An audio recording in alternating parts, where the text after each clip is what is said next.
nagtatanong paano daw mag-apply. Ayan na, be. Naku, nakakailang sachet na ba ako nito? Natapon ko na yung iba eh. 1, wala na naman to. 2, tapos, 3. Okay, pangatlong box ko na kasi to. So, pangatlong box ko na yan. Nakakatatlong box na tayo. So, ayan to. Ito siya, oh. Oh. Sa isang pack, meron ng 12 pieces. 12 sachet na to. So, ayan, be. Paglagay mo sa face mo sa kanya, mararamdaman mo na yung lamig. Tapos, magbababoy yan. Oh, nagbababoy siya ng kusa.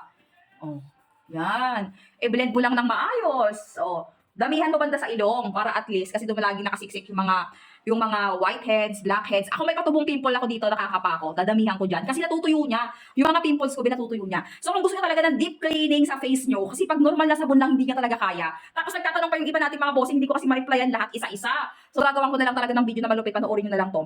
Kung everyday ba daw kailangan, ganito, gawin. So kung it's up to you, kung talagang alam mo yun, depende kasi sa mukha natin. Pansin mo naman kasi yung face mo, wala namang masyadong chismis, wala namang masyadong tama yan. Hindi naman yan talaga tantad ng pimple or acne marks or kaya mga blackheads or whiteheads. Eh wag mo naman araw-arawin. Gawin mo lang siya every other day. Katulad sa face ko, wala namang masyadong sama ng loob to.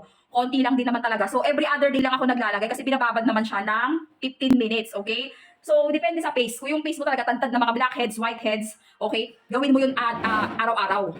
Araw-araw. May nag-comment pa dyan kung araw-araw ba daw. Baka gusto nyo siguro 3 times a day. Huwag naman masyado. Okay? Huwag naman masyado. Kasi ito ha, sa pagbababad pa lang. Sa first apply mo pa lang, mararamdaman mo na talagang, alam mo yun, yung lamig, yung anghang ng konting mint sa face mo na talagang pumapasok siya doon. Ramdam mo na talaga siya.